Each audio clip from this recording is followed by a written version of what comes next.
lads and lovelies. Captain Edward von Arkham here, coming to you from on board the MHS Hysteria.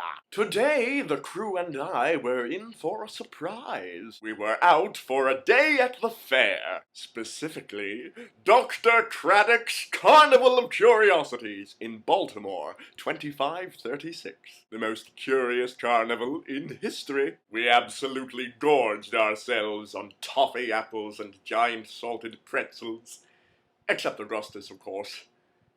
He was jealous. There were fire breathers and sword swallowers, and a man with a gramophone up his nose, and an elephant ballet, and a woman with a talking beard, and a clockwork vaudeville, and a flea circus, which I steered clear of. And there was also a magician. We love a magician. This one called himself the Amazing Prospero. Quite a showman he was. He took an audience member, put her in a box, and cut the box in half. Vertically! We were thoroughly enjoying ourselves.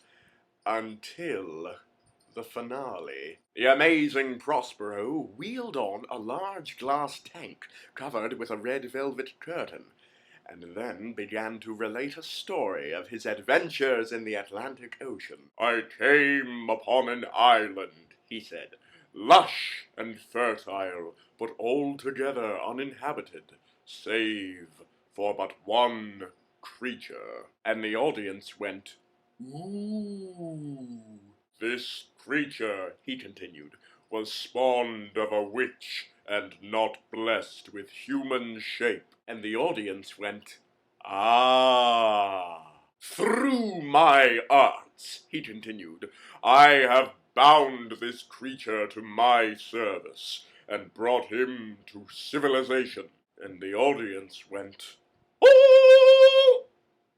Okay, maybe not. I must caution you, he continued again.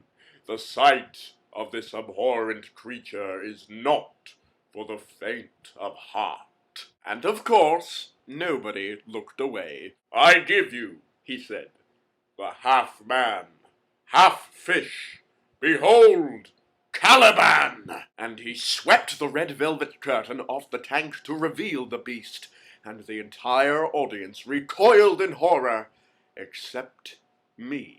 Because this beast was a very specific kind of fishman. Grayish-green in color, but with a white belly, shiny and slippery, but with scaled ridges on its back, webbed hands and feet, palpitating gills on its neck, and two prodigious bulging eyes that never closed.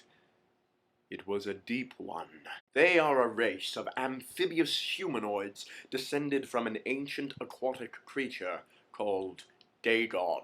They have deep underwater settlements all over the world's oceans, the largest of which, and the closest to Baltimore, is Yohannes Lay, a cyclopean, many-columned city located below Devil's Reef off the coast of Innsmouth, Massachusetts. But Devil's Reef was torpedoed by the United States government in 1928 as part of a raid on Innsmouth, so the presence of this one was troubling.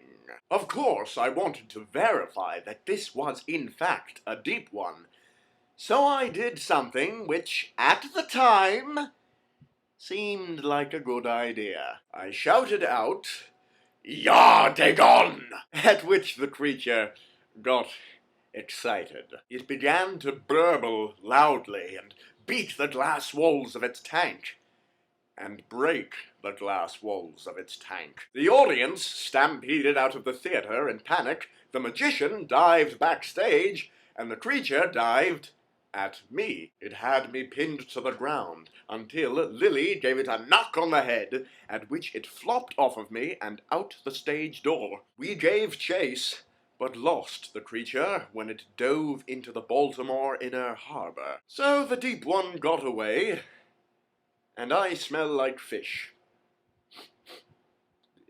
Ah, well, that's our time for today. I'm going to go take as many baths as it takes to get rid of the fishy smell. Until next time, stay mad, my duckies.